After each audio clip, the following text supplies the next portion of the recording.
A millionaire challenged his maid with arrogance. "Talk to him in sign language, and I'll give you $1 million. But what he didn't know was that this simple gesture would uncover buried truths, break the silence of a lifetime, and forever change his family's legacy. What was meant to be a cruel joke becomes the moment when power kneels before empathy, and silence teaches the world how to listen. Before we continue, subscribe to the channel now to receive powerful, heart-touching stories every day. In the glass-walled dining room of Westwood Manor, crystal glasses chimed as if wealth itself had a sound. Richard Westwood, immaculate suit and steel smile, raised his glass while executives waited for the next act. Elena Rivera, her uniform spotless and her steps measured, crossed the room as if walking through a minefield. Edward Westwood, Richard's father, watched in silence, eyes sharp, lips sealed by decades of noise that never reached him. The walls displayed modern art and old contracts, proof that tradition and power knew how to dance to the same tune. The air carried the scent of sage, butter, and arrogance. Tall candles turned shadows into luxurious masks. A pianist traced soft notes while waiters glided by, and everything felt like a movie where only a few had lines to speak. Richard snapped his fingers, and the chatter stopped, as if even the night itself obeyed his command. "If you can talk to my father in sign language, I'll give you $1 million, he declared theatrically, tossing golden bait into a shark tank. Sharp laughter sliced through the room, and Elena felt each sound like shards of glass piercing her chest. Edward tilted his head, measuring his son with a silence that spoke louder than any speech. A guest's camera flashed, freezing the cruel challenge into a photo that already smelled like a headline. No one asked Elena's name. In their script, she was just a moving uniform. The wall clock struck 8 slow beats, and the 8th lingered in the air like a countdown suspended in time. Elena drew a breath, and in that fragile thread of air lived all the life no one in that room had ever seen. She remembered her mother, Alma Rivera, who once told her that hands can speak when the world refuses to listen. She recalled the worn notebook filled with sign language sketches, the nights spent on the subway learning from downloaded videos and borrowed headphones. In her pocket, an old phone buzzed with messages from her little brother, Leo, asking if she'd be home early to help with his homework. Her salary barely covered the bills, yet it stood as the only shield between eviction notices and a forgotten neighborhood's debts. The glow of the chandeliers reflected on the silverware, and in it, she saw the distance between two Americas that rarely touch. Every condescending glance was a shove toward invisibility, yet she kept her chin high. Across the table, an investor whispered about mergers and profits, unaware that another kind of union was forming in Edward's silence. The old man inhaled deeply, as though finding oxygen after years of closed air. Elena set the tray down, her fingers trembling, not from fear, but from something stubborn and ancient called dignity. The piano shifted key, a minor tone that seemed to narrate the moment in a whisper. Richard smiled at his private audience, convinced that humiliation would earn more applause than any fortune. The promise of $1 million buzzed around the chandelier like a trapped insect, echoing until it turned into temptation. Elena knew money pays bills, but also buys silence, and she had chosen another currency. The mirrored walls reflected her face, and for a brief second, she saw herself clearly among the reflections trying to erase her. When she raised her hands, she wasn't holding the tray. She was holding an answer no one in that room was prepared to hear. Elena's hands traced a clean, precise greeting through the air, graceful, deliberate, carrying the respect of someone who honors the language before the audience. Edward blinked, his spine straightening decades of silence, and in his eyes, an old light reignited as if morning had finally broken. The collective laughter froze, suspended in the air. Napkins halted midair between plates and mouths. She signed slowly, pointing first to her heart and then to him, offering presents before any question. Edward replied with steady fingers, a silent thank you that seemed to release dust from a long-locked vault. Richard, caught between confusion and irritation, searched for the punchline that never came, because there was no joke, only humanity laid bare. The guests turned toward the billionaire, waiting for another burst of laughter, but the room now belonged to two people and a language invisible to them all. Elena kept her rhythm, careful and calm, asking if he wanted water, if he was comfortable, if he needed anything not on the menu. The old man nodded with a boyish smile, a glimpse of spring breaking through the winter of crystal and pride. The pianist, not knowing why, slowed down, as if the music itself wanted to listen more closely. A waiter dropped a spoon, and the metallic sound raced up Richard's spine like an alarm. "Enough," he said, trying to reclaim authority, but the word fell onto the carpet and never returned. The bet that had been born in laughter now had a face, a memory, and more witnesses than he could handle. Elena drew another breath, ready to take the next step, one that would change not only the evening but decades of accumulated silence. And just as her fingers began to form the question no one dared to ask, something outside the house burst into blue lights. Outside the mansion, the glow of car lights reflected on the windows, a reminder that life continued, indifferent to the dramas served in crystal glasses. Inside, however, time had stopped. The guests exchanged uneasy glances, caught between embarrassment and curiosity. Elena stood tall, hands still lifted in the air, her heart racing but her gaze calm. Edward, now standing beside the table, looked like a different man, less heir of fortune, more survivor of silence. The father and the maid spoke in a language no one else in the room understood, and that unsettled them more than they cared to admit.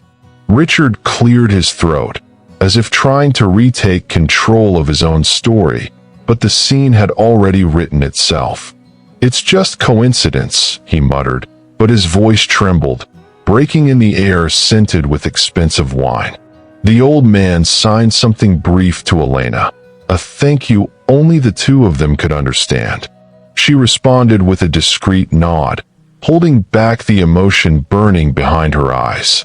For the first time, Edward didn't feel like a decorative burden. There was someone there who could hear him without sound. That exchange, simple, pure, cracked invisible fissures in the golden walls of arrogance. Silence was no longer absence. It was resistance. It was a cry. One of the guests, awkwardly, made a comment about the weather, and timid chatter tried to cover the discomfort. But what had happened was too powerful to be buried under cutlery and counterfeit smiles. Richard realized, too late, that his joke had lost its laughter and gained witnesses. After dinner, the guests drifted through the wide hallways, carrying with them their curiosity and murmurs. Elena gathered the glasses with almost mechanical precision, trying to hide the trembling in her hands. With every clink of crystal, she felt the echo of that cruel bet hanging in the air like a moral debt unpaid. Richard watched her from afar, leaning against the marble wall, his gaze cold, the kind of look that measures an enemy disguised as kindness. "Don't feel special," he said, his tone a mix of anger and disbelief. "You just got lucky." Elena said nothing. She simply stacked the trays and went on with her work, unhurried, unafraid. Her calm indifference irritated him more than any answer could. Edward, sitting in his favorite armchair, followed the woman's movements with quiet attention, as though rediscovering something long lost. At that moment, the old man realized that the world around him spoke too much, and listened too little. Without knowing it, Elena had awakened a memory inside him, the voice of his late wife, who had once used sign language to say "I love you." Richard saw none of this. All he saw was a threat.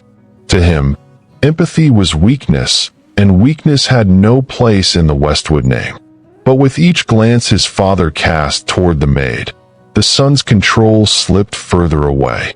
Elena sensed, discreetly, that the game was shifting, and that perhaps it was time to let fear make room for courage. She didn't yet know how high the cost would be, but she could already feel it wouldn't come cheap. That night, the wind howled outside, whipping the mansion's white curtains like restless ghosts. Elena walked to the back of the house, removed her apron, and stood for a few minutes beneath the open sky. The scent of the greenhouse flowers mingled with the smell of rain about to fall, and the city beyond felt distant. Another planet, another life. She thought of Leo asleep at home, of the overdue rent, of the fragile promise of a future that always seemed to slip through the cracks of hope. But something new stirred within her, a spark of worth, a reminder that the world changes when someone dares to answer contempt with dignity. Suddenly, footsteps echoed on the veranda. It was Edward, wrapped in a dark coat, holding a small notebook in his hands. He wrote something and showed it to her. "Talk to me again tomorrow." Elena nodded, deeply moved. "I'll be here, sir." The old man smiled and walked slowly back inside. When the door closed, she noticed a detail. Beside the words, there was a sketch. Two hands intertwined, forming a circle. That symbol would stay engraved in her mind for a long time. Inside, Richard watched from the window, his eyes hard, his jaw locked. To him, that quiet meeting was more than strange. It was a silent threat to his empire of control. And when the greenhouse lights went out, a new kind of war had begun. A war to be fought without weapons, but with truths that money could never buy. Dawn found Elena still awake, sitting at the worn wooden table of her small apartment. The smell of black coffee mingled with the distant sounds of buses and hurried footsteps in the hallway. Leo, her 10-year-old brother, slept curled under a blanket, unaware of the weight of the world she carried alone. Her old phone blinked with a bank notification, negative balance. Another overdue bill. She sighed, running her fingers over the notebook of sign language notes she had inherited from her mother. That night, Edward's gestures echoed within her like an old song that time had tried to silence. She remembered his expression, eyes glistening, hands trembling, the shy joy of being understood after years of isolation. It was a look no one else in that mansion had ever given her, not Richard, nor the guests dressed in arrogance and silk ties. The memory stirred something inside her, a mixture of tenderness and purpose. Perhaps, she thought, speaking the language of silence was her destiny. But along with hope came fear. The fear that this small spark could cost her the little she still had. She knew Richard would never forgive the humiliation in front of his investors and the local press. He could not stand to be challenged, much less defeated by someone invisible. Even so, Elena felt that the coming day would not be just another ordinary one. Something was about to happen, and this time, she had no intention of stepping back. When she arrived at the mansion, the iron gate opened with its usual creak, and the security guards greeted her with distant formality. The garden glistened with dew, and the morning sun painted golden reflections across the windows. Inside, everything was luxury and coldness, marble, glass, and silence. Elena put on her uniform and quietly climbed the stairs, carrying clean towels and Edward's breakfast tray. She knocked on the bedroom door and waited. The old man appeared, wearing a sweater and a soft smile.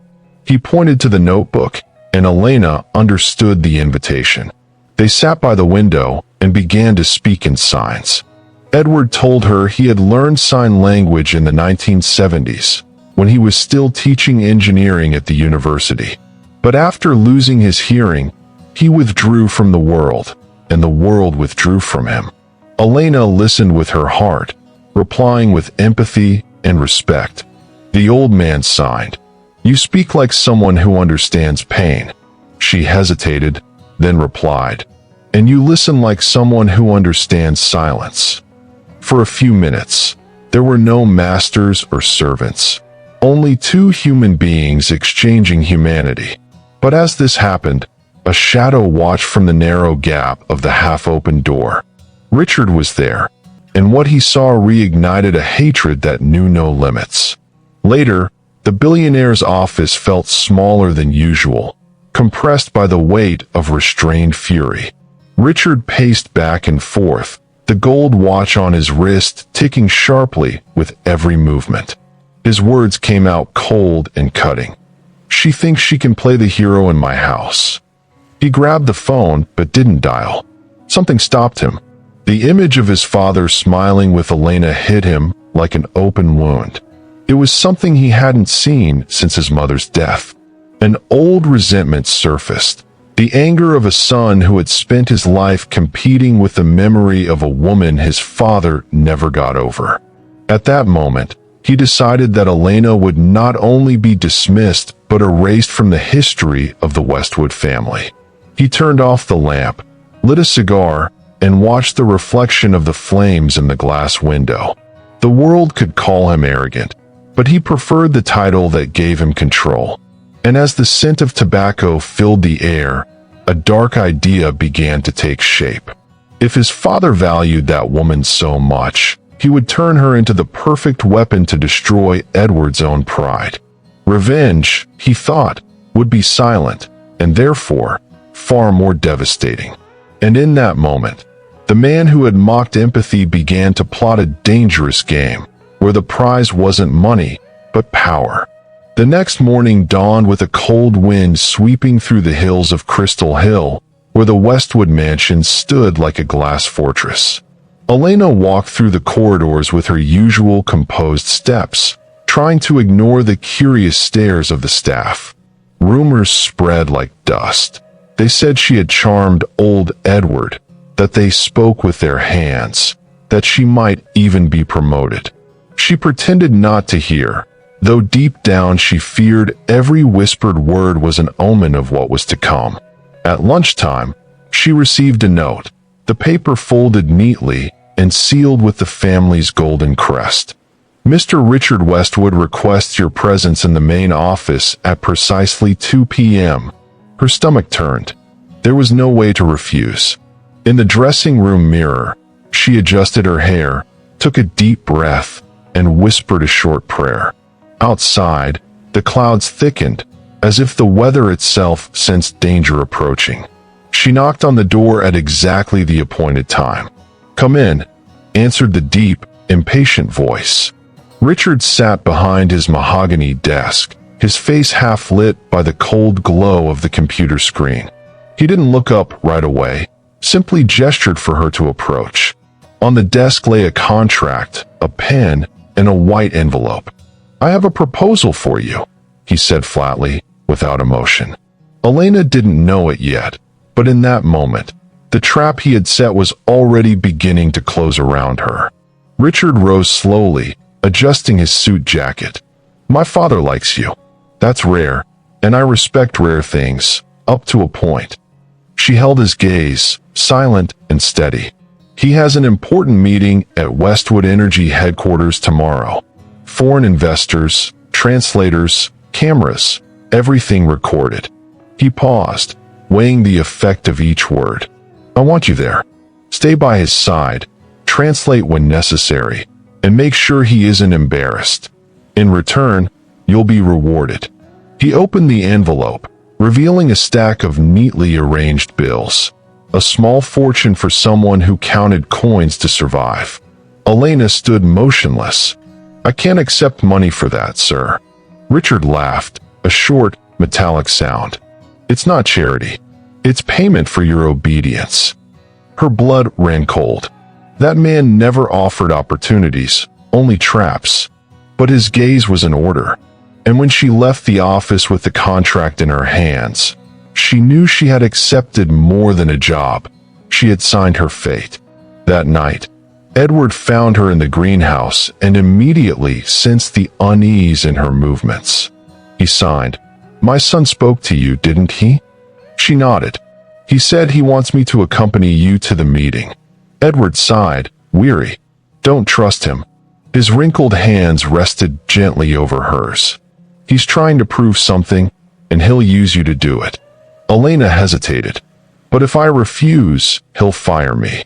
And if you accept, he'll try to humiliate you. Choose the kind of wound you're willing to bear." She lowered her eyes, her heart torn between fear and duty. Outside, rain began to fall, tapping against the glass like a clock counting down to the inevitable. Edward looked at her with fatherly warmth and sighed. "I trust you. Tomorrow, when the whole world is watching, remember, those who speak with the heart never need to raise their voice." Elena swallowed hard and nodded. That night, she barely slept. And when dawn came, bringing the metallic chill of a new day, she had no idea that the stage Richard had built would become the most unforgettable scene of their lives. The morning of the meeting dawned gray and cold, with low clouds hiding the tops of Crystal Hills buildings. The Westwood family's official car glided down the main avenue, reflecting the city's pale shimmer. Inside, the silence was absolute. Elena sat beside Edward, trying to hide the nervous rhythm beating in her chest.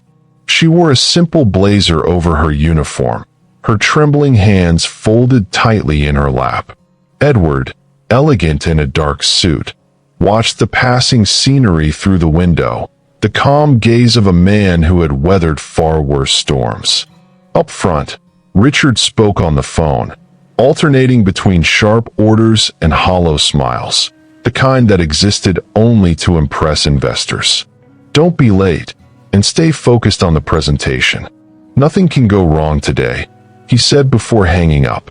Elena kept her eyes on the horizon.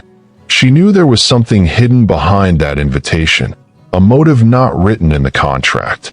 With every passing mile, she felt she was drawing closer not to a job, but to a trap. Edward noticed the fear in her gestures and discreetly touched her arm. He signed a single word, "Courage." She replied with another, "For you."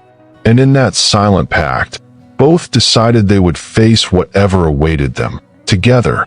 The Westwood Energy building rose like a fortress of glass and steel.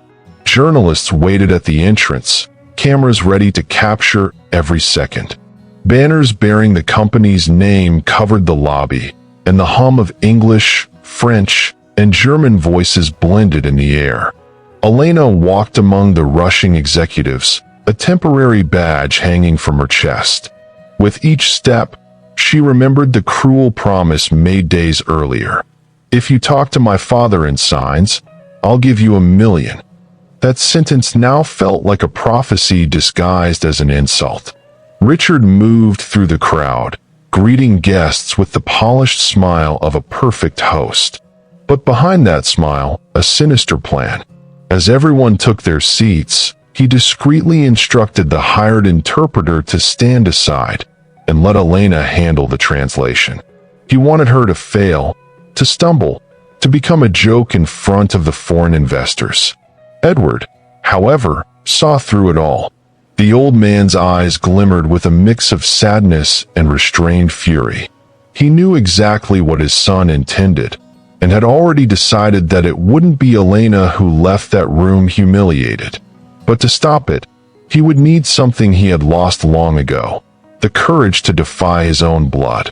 The meeting began sharply at 10 o'clock. Richard opened the presentation, displaying graphs and projections on a massive LED screen. He spoke of profit, expansion, and efficiency, words that rang hollow to those who understood the human cost behind every number. Edward followed in silence, his hands resting gently on his cane.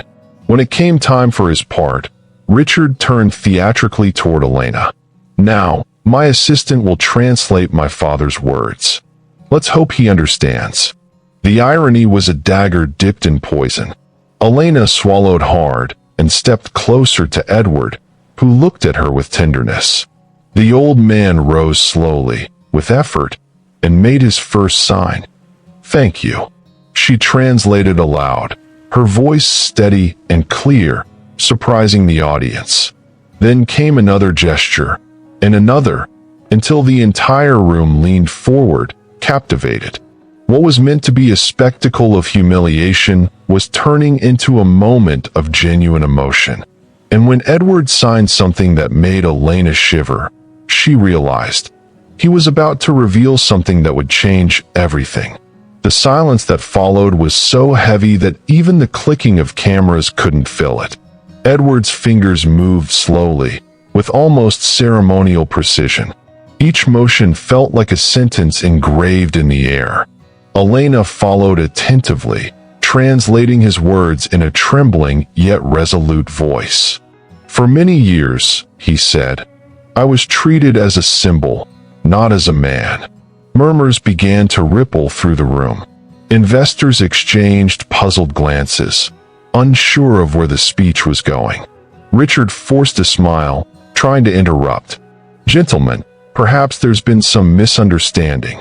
But Edward raised his hand, a commanding gesture from a man who still led, even in silence. Elena continued, feeling the weight of his words slice through the room like a blade. "Today, I want to introduce a new project, not of energy, but of humanity. An inclusion and accessibility program that will transform the way this company sees the world." The automatic translators began displaying his words across multiple screens, and the impact was immediate. The investors leaned forward, attentive and intrigued. Richard had lost control of the narrative. The father he had always viewed as a burden now stood at the center of the stage. And Elena, who was meant to be the object of ridicule, had become the bridge between the old man and the world. The room, once filled with the noise of ego, now bowed to the invisible sound of hands that spoke. Elena noticed the glimmer in Edward's eyes. There was something there beyond emotion, something hidden, on the verge of revelation. The old man signed slowly, asking her to translate carefully. "There is a document I had officially recorded, a will, defining the true heir to the Westwood legacy." The word heir sliced through the air like lightning. Richard straightened in his chair, pale, his fingers tightening around the projector remote. "Father, this isn't part of the agenda." He tried to intervene, but the old man was already continuing. Elena translated, her heart racing.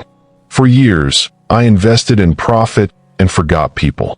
Elena reminded me that the worth of a company is measured not by the numbers it shows, but by the lives it touches." The words, mirrored in English on the digital screen, echoed through the hall like a corporate prayer. One of the foreign investors whispered something to another, visibly moved. Edward signed the final phrase. "My legacy belongs to those who still know how to listen to silence." And as he said it, he pointed to Elena.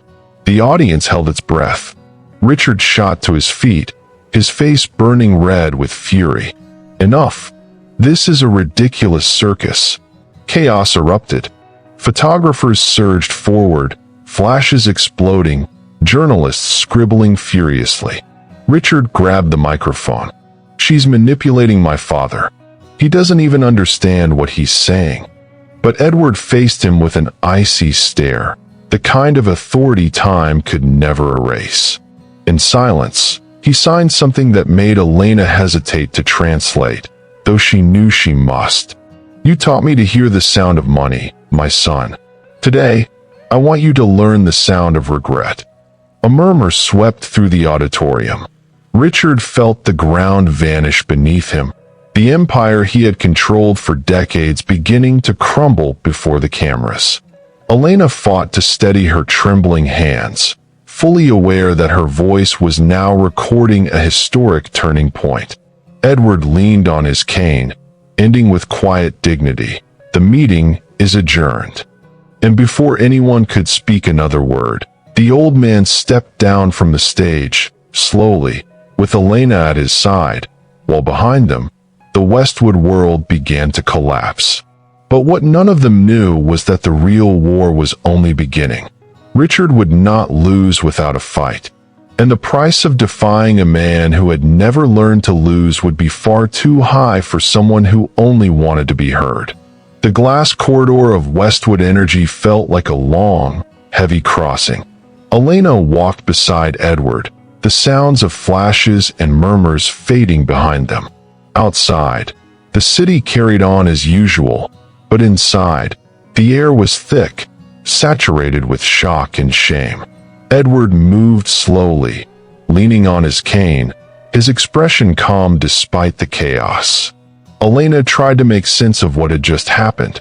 She had never imagined she would become the voice through which a man, silent for decades, would reclaim his own story. "Are you all right?" she asked in sign language. Edward nodded. "Now I am. For too long, I stayed silent to keep the peace. Today I learned that peace without truth is just silence in disguise." Her eyes welled with tears, but she held them back. She knew the cameras were still rolling somewhere. Richard had stayed behind in the auditorium, trying to put out fires of reputation with flimsy explanations. But the public had already chosen a side, and it wasn't his. Elena knew there would be consequences, and they wouldn't take long to arrive. When the two stepped into the mirrored elevator, their reflections side by side looked like a pact between generations. But from the control room above, a security lens tracked every step, and behind it, a pair of vengeful eyes watched. Hours later, the news spread like sparks through a dry forest. Billionaire heir publicly contradicted by his own father. The headlines flooded business websites. Elena returned home exhausted, her body begging for rest while her mind refused to stop. Leo ran to her, tablet in hand. "It's you, Lena. You're on TV." The footage showed her standing beside Edward, captioned, "The mysterious interpreter who won the patriarch's heart." She tried to smile, but the weight of exposure tightened around her like a noose. It wasn't the kind of fame anyone wished for. It was a spotlight inviting attack. Outside, thunder announced the coming storm, and the wind made the windows tremble. Leo noticed his sister's distant stare. "Are you sad?" She shook her head, but her heart said otherwise. Deep down, she knew Richard wouldn't let that humiliation go unpunished. And the sound of rain against the roof felt like a warning that every calm has an expiration date. The phone rang at 6 in the morning. It was the mansion's manager. "Elena, Mr. Westwood wants you to come immediately. His son is here as well." A chill ran down her spine, but she didn't hesitate. She dressed quickly, tied her hair back, and just before leaving, Leo hugged her tightly. "You're the bravest person I know." Elena smiled, trying to believe it. The road to Crystal Hill felt longer that morning. When the mansion gates opened, 2 black cars were already parked by the entrance. A security guard escorted her to the main hall. Inside, Edward sat calmly, while Richard paced in circles like a caged beast. The atmosphere was that of a courtroom. "So this is it," Richard said the moment she entered. "You got what you wanted?" His voice trembled, not with fear, but with wounded pride. Edward motioned for his son to calm down, but Richard ignored him. "My father may have forgotten who runs this place, but I haven't." Elena realized this wouldn't be a simple confrontation. It would be a war between 2 worlds, and she stood right in the middle of it. The mansion's grand hall looked like a cathedral stripped of faith. Heavy curtains blocked the morning light, and the air reeked of tension. Edward, composed, watched his son pace back and forth, hands in his pockets, eyes blazing. Elena stood near the door, fully aware that a single wrong word could ignite the room. Richard stopped in front of his father, his face hard. "You exposed me in front of the entire board. The Westwood name is now a joke." Edward stayed silent, signing slowly and deliberately. Elena translated in a low but steady voice. The Westwood name was saved yesterday. For the first time, it meant something beyond profit. Richard scoffed, laughing bitterly. "Saved? With the circus you staged? With this woman pretending to be a saint?" Elena felt her blood boil, but restrained herself. Edward leaned forward, resting both hands on his cane. "She's not pretending," he signed. "She's simply doing what you never learned to do. Listen." Richard stepped closer, and for a moment, the threat in the air was tangible. But the father didn't back down, and the old man's quiet dignity stood like an invisible wall. It was the first time in many years Richard realized that he might have lost control, not only of his empire, but of himself. Elena tried to leave the hall, but Richard blocked her path. "Not so fast," he said, his tone cold as ice. "You think you've won, don't you? That you're the old man's new favorite?" She didn't answer. "I know what you're after.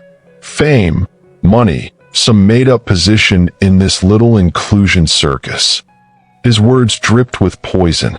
Elena stood firm, taking a deep breath. "I don't want what you have, Mr. Westwood. I just want what you lost. Respect." The silence that followed hit like a punch. Edward lifted his eyes, pride gleaming in them, while his son's face drained of color. For a moment, it seemed Richard might lash out. But the old man signed something swiftly, like a command. Elena translated without hesitation. "You're going to apologize." Richard burst into laughter, his voice echoing through the room. "Apologize? To her? A maid?" His father answered with trembling yet steady hands. "To a woman who showed more honor serving coffee than you ever did running an empire." The words, spoken aloud by Elena, reverberated through the hall like a verdict. Richard froze, fists clenched, his wounded pride bleeding inward. When he finally spoke again, his voice was a venomous whisper. "You'll both regret this." Hours later, Elena walked home through a light drizzle. The streets of Crystal Hill reflected the glow of headlights like shattered mirrors. Each step felt heavier than the last. She knew that by defying Richard, she had signed an invisible contract with fate. On the bus, she stared out the window and saw her own reflection warped by the rain. The reflection of someone who had dared to say no. She remembered Edward's words. "Peace without truth is silence in disguise." Now she understood. Speaking the truth, even a small one, was the most dangerous act in the world. At home, Leo was waiting for her with warm soup and a quiet hug. "You look tired, Lena." "Just a little, sweetheart. It's been a long day." She didn't tell him everything, not about the threat, nor about the look of hatred she'd seen in Richard's eyes. But as the boy drifted to sleep, she knew the next sunrise would bring something greater. And perhaps, when the sun rose, the true face of the millionaire would finally be revealed. Dawn arrived without color, only the pale glow that comes before a storm. At his office desk, Richard reviewed contracts and reports, but anger still pulsed beneath the surface like a hidden ember. The public humiliation, his father's disappointed gaze, Elena's quiet triumph, all merged into a wound he didn't know how to heal. In the reflection on the glass, he saw his own face and recognized a stranger, a man who had built an empire but lost the respect that sustained it. "They want a villain? Then they'll have one," he muttered. He picked up the phone and dialed a confidential number. "I want a full dossier on her. Address, background, everything." On the other end, a cold voice replied, "Consider it done." Richard leaned on the desk, eyes fixed on his computer screen. On Westwood Energy's homepage, the headline gleamed in gold letters, "The New Legacy of Inclusion." It was Edward and Elena's victory turned into news and proof of his defeat. His wounded pride was becoming obsession. If she had earned his father's respect, he would destroy her with the same power that built his empire, control. And as the sun rose outside, something darker than greed was born inside the millionaire's heart. Unaware of the storm gathering around her, Elena followed her routine. Edward had invited her for a quiet lunch at the mansion, a gesture of gratitude. She arrived on time, wearing a simple dress, hair neatly tied, her smile reserved, the kind of smile of someone still feeling out of place among marble columns. On the table were only 2 plates and a pitcher of lemonade. Edward signed, his expression full of emotion. "You gave me back my voice. Now I want to give you purpose."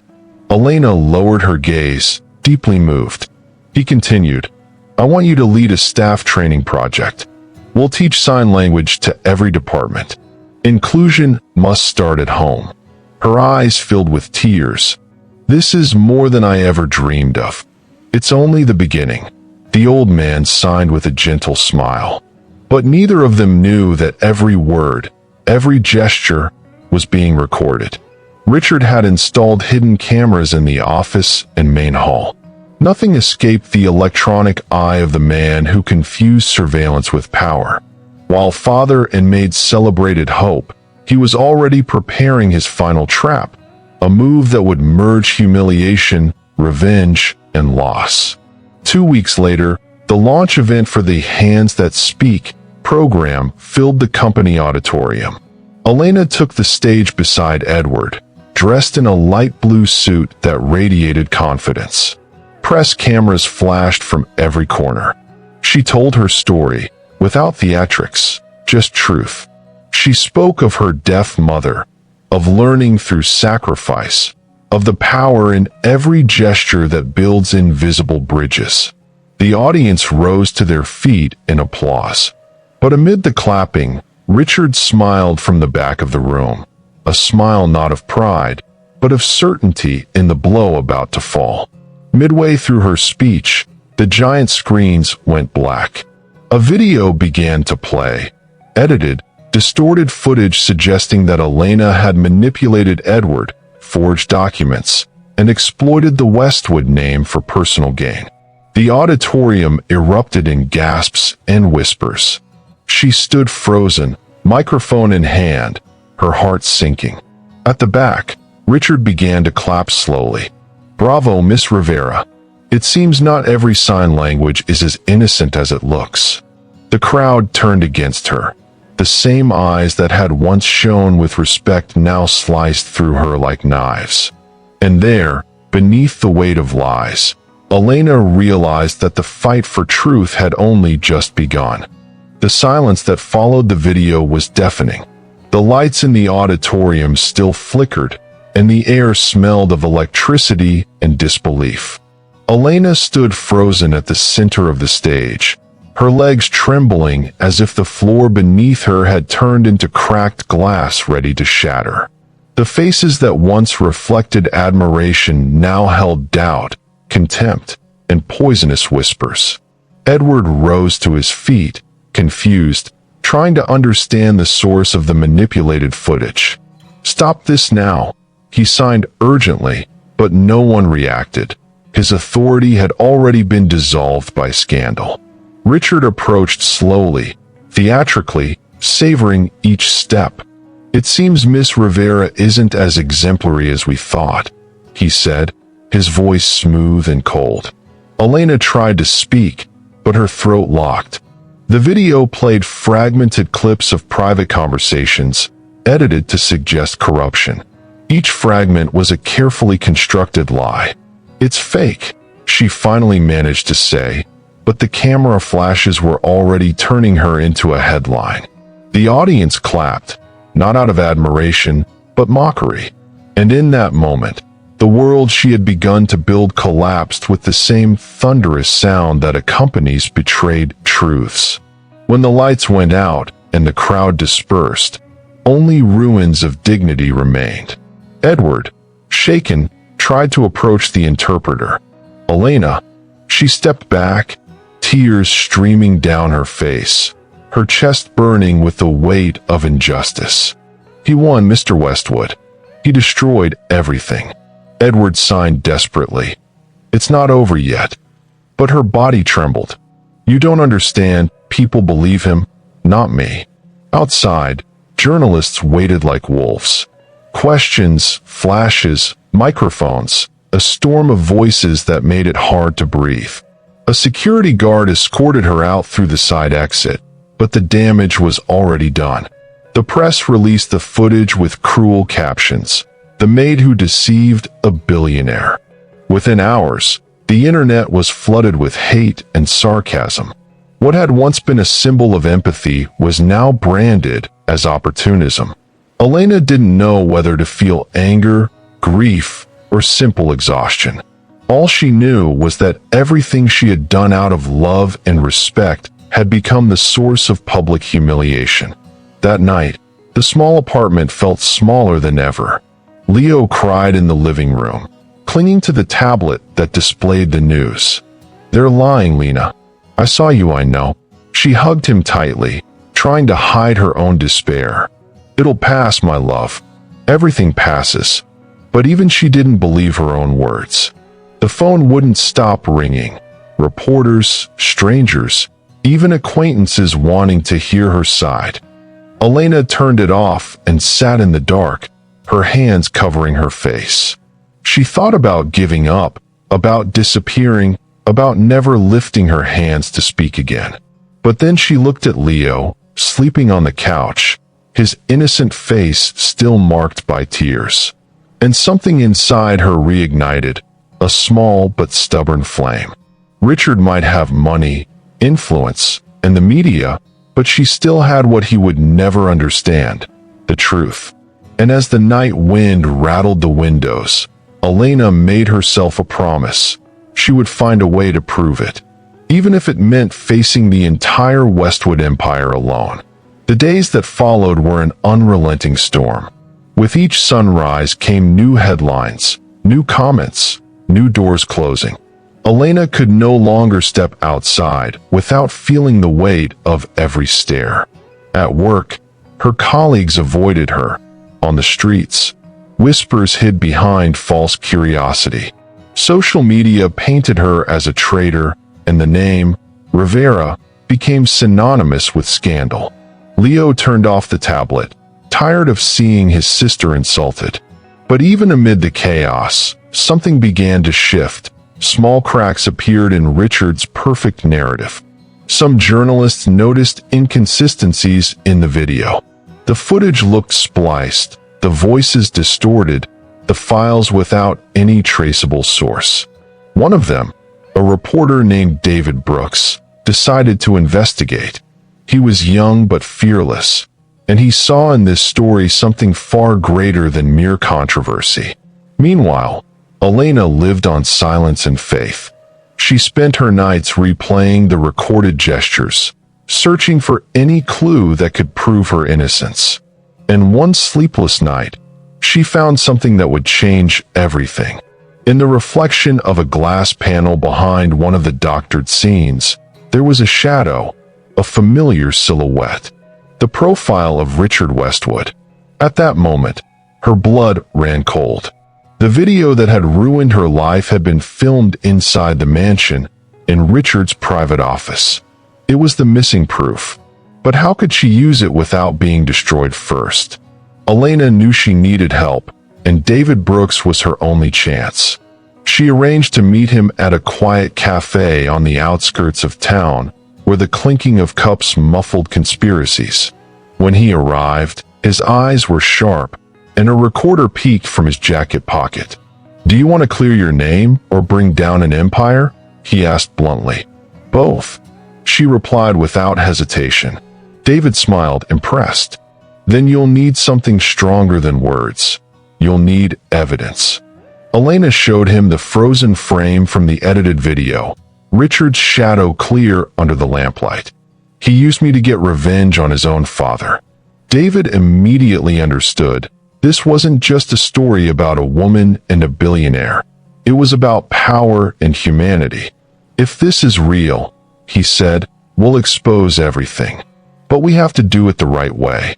Elena nodded, knowing that once again, her voice would have to come from her hands and from her courage. Across the city, Richard reveled in the apparent calm after the scandal. He believed he had won. Edward no longer left the house, broken by what he thought was the betrayal of the woman who had helped him speak again. The old man barely ate, barely slept. But in the solitude of his room, something gnawed at him. He picked up the worn notebook where Elena had written translations and sketches of signs, and noticed something strange. Some of the notes were wrong, not by mistake, but because the video showed gestures she would never make. He recognized the detail. The sequence of movements had been digitally reversed. Edward understood everything. His son had deceived him, and the woman he had condemned was, in truth, the victim. A heavy silence fell over the old man, not of resignation this time, but of anger. For the first time in decades, Edward planned to fight back using the same weapon he had wielded all his life: money.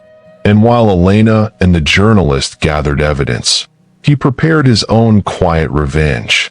A just vengeance, the only kind he could still hear without a single sound. The morning dawned slowly, the sky blanketed in lead gray clouds. Elena arrived early at the cafe she had arranged with David, the same one where, months before, she had waited tables while dreaming of respect. Now she was there as someone about to change her own fate, or disappear trying. The journalist carried a black folder, filled with printouts, audio files, and screenshots. "We have enough to prove data manipulation and image tampering," he said. "But we need to release it the right way." Elena held the documents in her hands and felt the weight of the entire world pressed into those pages.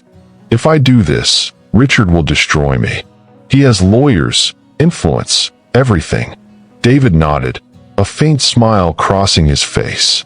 "But you have something he'll never have: the truth." The sentence was simple, yet it cut through the air like a blade. At that moment, Elena knew she couldn't turn back. She could lose everything, but not her name. She looked out the window, where raindrops slid slowly down the glass, as if the sky itself were taking a deep breath before the confrontation. "Then we'll do it together," she said, her voice steady. Outside, a black car parked discreetly, and inside it, a man in a suit watched every move. Richard already knew. Meanwhile, at the mansion, Edward Westwood left his room for the first time in days. His frail body seemed driven by an invisible force, a purpose that kept him upright. In the library, the family lawyer awaited him. The old man handed him a sealed envelope. "I want this released to the press. It's my final statement." The lawyer hesitated. "Are you certain, sir? This changes everything." Edward nodded. "It changes what must be changed." Inside the envelope were a confession and a new will. In it, the patriarch stripped Richard of control over the company and donated part of his fortune to a social fund in Elena Rivera's name, not as a reward, but as a symbol of justice. "I refuse to die in silence again," he wrote. The lawyer understood and left. Edward looked up at the portrait of his late wife on the wall. "I should have listened sooner," he signed into the emptiness, as a single tear traced down his face. For the first time, the old billionaire spoke in peace, without needing a voice. Hours later, David published the article. Headline: "The Images That Silenced a Woman, the Truth Behind the Westwood Scandal." The story went viral within minutes. Technical evidence, forensic analysis, and original files confirmed the manipulation. The internet turned into a courtroom, but this time, the scales tipped in Elena's favor. The tone of the comments shifted from hatred to shame, from sarcasm to solidarity. Edward, upon reading the piece, smiled in silence, his eyes damp with relief. Richard, on the other hand, hurled his phone against the wall in fury. "Who leaked this?" he shouted. But it was already too late. The truth, once freed, never returns to its cage. And as his empire began to crumble under the weight of public opinion, Elena stepped onto the balcony of her small apartment. The cold wind brushed her face, carrying the scent of rain, and something she hadn't felt in a long time: lightness. She didn't know it yet, but the next day would be the most important of her life. Edward Westwood had called a press conference, and before the entire world, the man who had built walls of power was finally ready to tear them down with his own hands. The main lobby of Westwood Energy was flooded with reporters, cameras, and onlookers. The sound of camera flashes felt like a rain of light, each click carrying the taste of anticipation. Edward Westwood, leaning on his cane, entered slowly, surrounded by bodyguards and curious stares. Behind him, Elena walked in silence, wearing a simple beige suit, her hair neatly pinned back. Across the room, Richard watched, his face cold as stone, a mask sculpted from the pride of the defeated. The air was tense, almost solid. "We're live across the country," announced a reporter. Edward positioned himself behind the podium and rested his hands on the microphone. The interpreters lined up, but he gestured for them to step aside. He pointed to Elena. She understood. From that moment on, it would be her hands that gave voice to what the world would hear. Richard crossed his arms, disbelief etched into his face. The old man took a deep breath, and the hall fell into silence. The father he had spent a lifetime trying to silence was about to speak, and the entire world would listen. Edward's hands began to move, slow, steady, filled with authority. Elena translated each word, her voice trembling but charged with emotion. "Today, I stand before you not to defend a company, but to correct a mistake." Cameras turned toward Richard, who kept his face cold, though fear flickered in his eyes. "My son, in his arrogance, believed that power made us greater. I once believed that too, but I've learned that power, when it refuses to listen, destroys." A murmur rippled through the crowd. Edward paused, his frail body carrying a monumental spirit. "This woman," he signed, pointing at Elena, "was humiliated for speaking the language of respect. And today, I want you to know, she is innocent." The flashes roared again like thunder. Richard took a step forward, trying to interrupt, but his father raised his hand, the timeless gesture of authority that silenced him. "And furthermore," Edward continued, "Westwood Energy will have new leadership and a new purpose." The words echoed through the hall like a verdict, and the silence that followed weighed like justice waiting to fall. The old man pulled an envelope from his pocket and handed it to the family lawyer. "This is the new will, signed and notarized." The lawyer read aloud, "I hereby declare that controlling interest in Westwood Energy shall be transferred to the Westwood Inclusion Fund, to be chaired by Elena Rivera. My son, Richard, will remain suspended until he proves himself worthy of the name he bears." The hall erupted in murmurs and camera flashes. Richard stood frozen, his jaw clenched, pride shattered before the world. "You can't do this," he shouted. Edward looked at him, and his next gestures were both an embrace and a wound. "I can't give back time, but I can give back example." Elena translated softly, tears slipping free without permission. The old man finished. "The true legacy of a man is not what he gathers, but what he listens to." And amid thunderous applause, Edward stepped away from the microphone, exhausted but free. In that moment, Elena realized the story had reversed. The millionaire who once mocked the language of signs was now the one who needed to learn it, to understand forgiveness.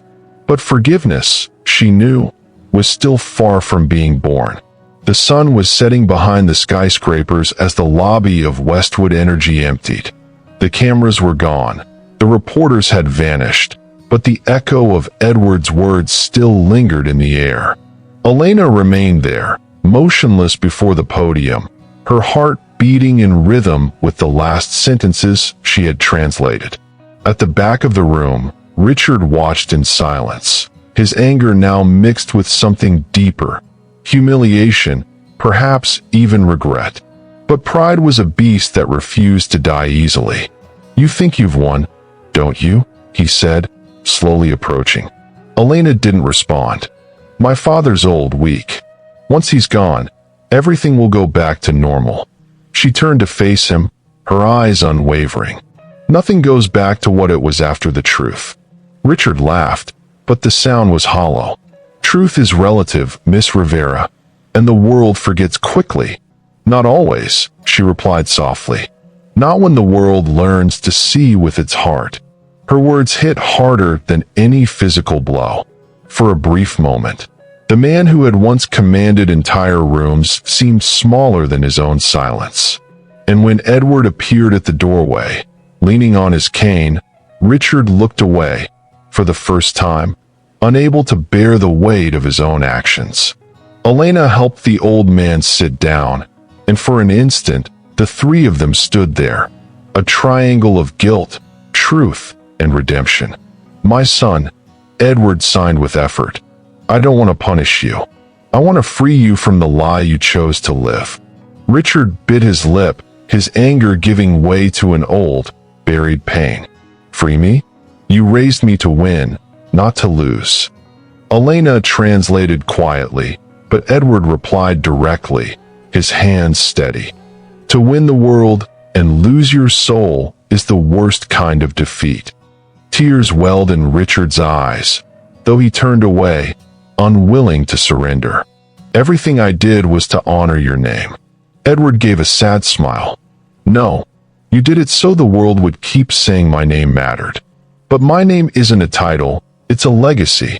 And today, that legacy belongs to the one who listened when I couldn't speak." Elena tried to hide her emotion, but tears blurred her vision. Edward looked at her and sighed. "You gave me more than a voice. You gave me meaning." Richard took a step back, defeated, and left the hall without a word. The sound of his footsteps echoed long after, the sound of an empire collapsing inside a man. Hours later, Elena walked alone through the glowing city. Billboards displayed her image beside Edward's, headlines about justice, courage, and redemption. But she knew it wasn't glory, it was responsibility. In her pocket, her phone vibrated. A short message from an unknown number. "Mr. Westwood is in the hospital. Come quickly." Her heart leapt. She ran through the streets, hailed a cab, and arrived at the private clinic trembling from head to toe. In the restricted ward, she found Edward unconscious, surrounded by nurses. The doctor explained, cardiac arrest. His body was too weak for so much emotion. Elena held the old man's hand gently. "Please, stay with me," she whispered. And when the monitor flatlined, she understood. Sometimes, truth demands a price. But the price Edward paid would leave behind a legacy that money could never buy. Dignity restored. The hospital corridor smelled of ether and farewell. Elena walked slowly, each step heavy, as if the floor itself asked her to tread softly over grief. On the bed, Edward Westwood looked peaceful, his face serene, his fingers still slightly raised, as though even in unconsciousness, he wished to speak in signs. She sat beside him, holding his hand, and the silence between them was so deep it seemed to speak.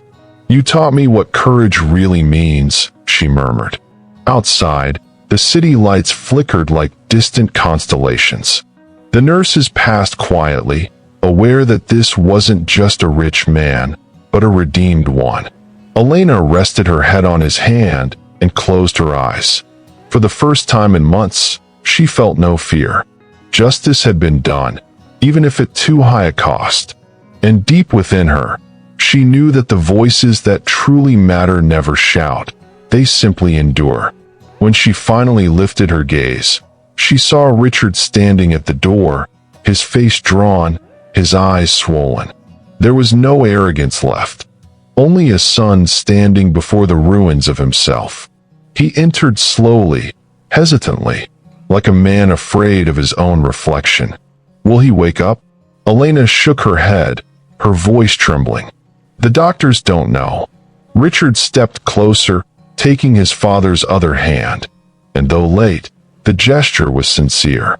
For long minutes, the three remained in silence, the sound of the monitors filling the void of all the words that had never been spoken. Then, something unexpected happened. Edward slowly opened his eyes. Weak, but aware, Elena translated the faint, trembling movements of his hands. "My son, listen." Richard leaned forward, struggling to hold back tears. The old man continued, with effort, "Forgiveness doesn't erase the past. It keeps it from destroying the future." Elena could barely translate through her tears. Richard squeezed his father's hand tightly. "I don't deserve it." Edward smiled faintly. "Then earn it from now on." And with that final sign, his eyes closed forever. No sound, no cry, only the soft hum of the monitor flattening into a steady line. The final silence of a man who had finally said everything. The days that followed were wrapped in a heavy stillness. Edward's funeral gathered powerful figures, but the most moving moment didn't come from speeches, it came from hands.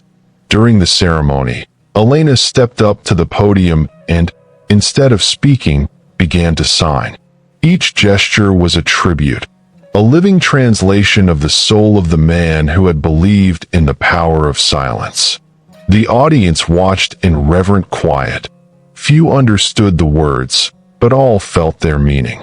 Richard sat in the front row, silent tears tracing the face of a man who once knew only pride. When it ended, he approached Elena. "I never apologized." She took a breath. "Your father already heard it from me." Richard nodded, his voice breaking. "And if I wanted to continue what he started?"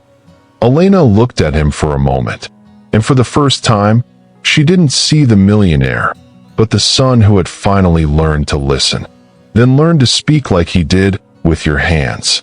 For the first time, Richard smiled, a true, unguarded smile, as he awkwardly tried to repeat the sign for thank you. Months passed since the funeral, but Edward Westwood's memory lived on, in every gesture, in every gaze. The former Westwood Energy headquarters had been transformed into something new. The Edward Westwood Inclusion Center, a space dedicated to training interpreters, teaching sign language, and promoting accessibility in companies. At the main entrance, a bronze plaque bore the inscription, "The true language of power is respect." Elena walked through the wide corridors, now filled with young people learning to speak with their hands. Among them was Leo, her brother, enthusiastically repeating each sign. "You're doing great, champ," she said, smiling. He replied in sign language, learning from the best. Her heart warmed with a quiet joy. Outside, the wind rustled through the newly planted trees in the garden, each one bearing the name of a deaf person whose life had been changed by the project.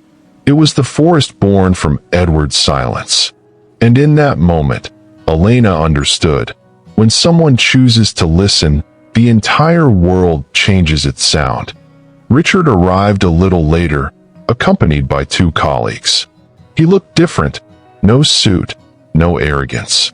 He wore simple clothes, his face lighter, his gestures slower.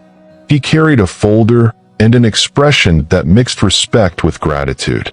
"I brought the reports from the foundation and a request." Elena raised an eyebrow. "A request?" He nodded, taking a deep breath. "I want to learn. For real." She smiled. "You already started." In the following days, Richard began attending the center every morning, trying to master each sign, each expression. He was a dedicated but insecure student, stumbling over his own hands like someone learning to walk again. Elena watched from afar, remembering the first time she had seen him. Arrogant, cruel, distant. Now that same man struggled to communicate with an 8-year-old deaf boy who laughed at his mistakes.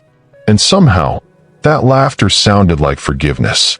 Not the kind of forgiveness spoken in words, but the kind that's born when pride finally surrenders to the heart. A year later, the center's auditorium was packed for the first anniversary celebration of the project.